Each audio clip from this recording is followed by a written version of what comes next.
चूंकि 2024 का चुनाव सिर पर है, ऐसे में क्या माफियाओं पर लगाम लगाने को लेकर योगी की सरकार 2024 के चुनाव में जाएगी, ये कहते हुए कि जीरो टॉलरेंस की नीति है, और क्या इसमें कामयाबी मिल सकती है? क्योंकि 2022 के चुनाव में हम सब ने देखा है कि लॉ एंड ऑर्डर के मुद्दे पर एक बड़ी तादाद में लोगों ने यहां पर वोट किया था यूपी की योगी सरकार के पक्ष में। ऐसे में 2024 तो बहुत मुश्किल हो जाएगा घनश्याम तिवारी जी आप लोगों के लिए। और अभी तो विपक्षी एकता भी नजर नहीं आ रही है, जैसा कि मायावती और समाजवादी पार्टी के बीच हुआ था 2019 में।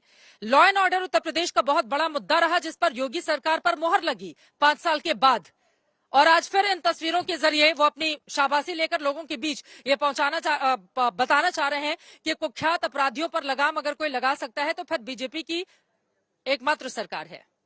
देखिए चित्रा जी, दिल्ली में आप जहां से स्टूडियो है वहां से 10 किलोमीटर दूर आगे जाइए, प्रधानमंत्री निवास के आसपास आपको तस्वीरें दिखाई देंगी कि उत्तर प्रदेश में 32 लाख करोड़ का निवेश हो गया है, होने वाला है, और 92 लाख युवाओं को रोजगार मिल गया है, मिलने वाला है। इस ढोंग में आपको ढोंगियों का महिमा मंडन भी दिखाई देगा।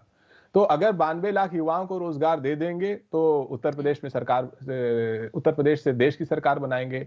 लेकिन जहां पर इन्होंने हर युवा को बेरोजगारी के कगार पर छोड़ रखा है, जो मैं ABCD सिंह की बात कर रहा था, A सिंह 81 मुकदमे, B सिंह 106 मुकदमे, C सिंह 53 मुकदमे, D सिंह 46 मुकदमे, M सिंह 48 मुकदमे। ये ABCD जो है, जरा राकेश त्रिपाठी से पूछना चाहिए। ये कहते हैं मैं जातिवादी बात करता हूं, मैं साधारण सा उत्तर प्रदेश में भारतीय जनता पार्टी का ABCD बता रहा हूं, जो कोई भी देख सकता है, जो इन्हीं के भाजपा के तथाकथित पत्र में लिखा हुआ है, और आगे भी देखा जा सकता है। ये ABCD वाले लोग अभी भी भगवान नहीं बने हैं, बाकी कुछ लोग चोगा पहन के भगवान बनने की बात कर सकते हैं।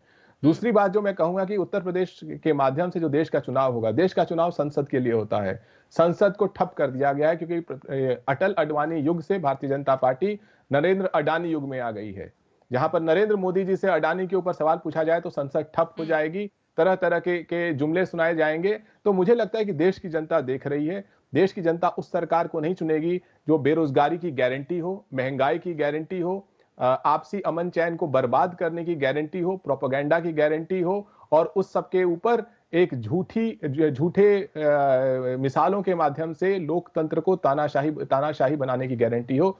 देश की जनता जवाब मांगेगी कि अडानी समूह में 20,000 करोड़ की शेल कंपनीज का जो पैसा आया कहां से आया, अडानी समूह को 37,000 करोड़ LIC ने क्यों दिया, अदानी समूह को 27,000 करोड़ SBI ने क्यों दिया, और अदानी समूह में भारतीय जनता पार्टी लिप्त है या भारतीय जनता पार्टी में अदानी समूह लिप्त है, और इसके लिए पार्लियामेंट क्यों ठप रहे।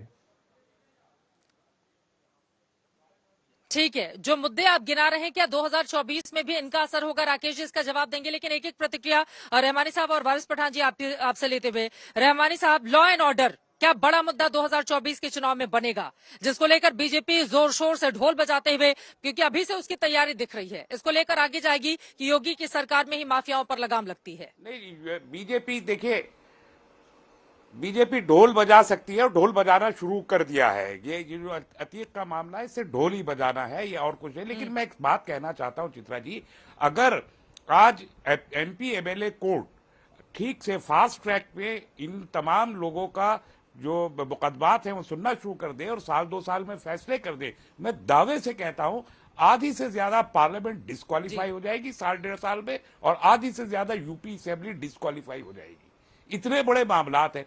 तो मेरी पीड़ा ये है, और जो आप भी शेयर करती हैं, कि इतने बड़े क्रिमिनल माहौल में खाली ढोल पीटने से और नगाड़े बजाने से और टेलीविजन पे दिखाते रहने से क्या हम पॉलिटिक्स को, अपनी राजनीति को साफ करके ट्रू पॉलिटिशियंस को आगे लाके देश का विकास करा सकते हैं, या अडानी के पीछे छुप के करोड़ों रुपए उठा के, क्राइम तो क्राइम है, चाहे डाका डाले चाहे कत्ल करे, वो भी एक क्राइम है, ये भी राकेश त्रिपाठी जी आपसे, वारिस पठान जी जल्दी से, कानून व्यवस्था एक बड़ा मुद्दा क्या बनेगी?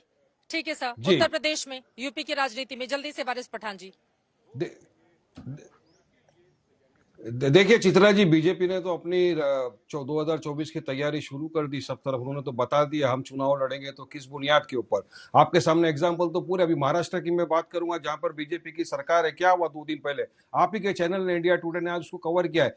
एक मस्जिद के अंदर इमाम साहब जालना में बैठे थे, शाम को 7:30 बजे कुरान पढ़ते हुए। कुछ अज्ञात इसम वहां पर जाते हैं, उनको मुंह पे वो बांधते हैं, उसको JSR का नारा लगाने के लिए मजबूर किया जाता है। उनको बोला जाता है कि आप बोलिए, नहीं बोलने पर उनकी दाढ़ी काट दी जाती है। दाढ़ी काट के उसको मारा जाता है। आज तक वो लोग बाहर है, आज तक उनको अरेस्ट करनी है, किया नहीं गया। हम सरकार से रिक्वेस्ट करते हैं, महाराष्ट्र में बीजेपी की सरकार है, कि कब इन लोगों को अरेस्ट किया ठीक जाएगा। है, तो दो लाइन सरकार में जल्दी से राकेश त्रिपाठी जी, दो लाइन में राकेश त्रिपाठी जी आपका क्लोजिंग कमेंट 2 लाइन में। ठीक है, सबके आरोपों पर 2 लाइन में सर क्लोजिंग कमेंट, मुझे ब्रेक पर जाना है। सबसे आवश्यक है कि उसको सुरक्षा का विश्वास हो, और उत्तर प्रदेश में योगी आदित्यनाथ सरकार ने सुरक्षा का विश्वास दिया है। वरना याद करिए कि उत्तर प्रदेश में चुनावी नारे कैसे होते थे, चढ़ गुंडों की छाती पर मुहर लगाओ हाथी पर, फिर गुंडे चढ़ गए छाती पर, मूंग दल रहे हाथी पर, फिर उसके बाद नारा कैसे अमिताभ बच्चन से कहलवाते थे, यूपी में दम है क्योंकि जुर्म यहां कम है। लेकिन ये सारे नारों को धता बता करके ना गुंडा राज ना भ्रष्टाचार के नारे को जनता ने स्वीकार किया।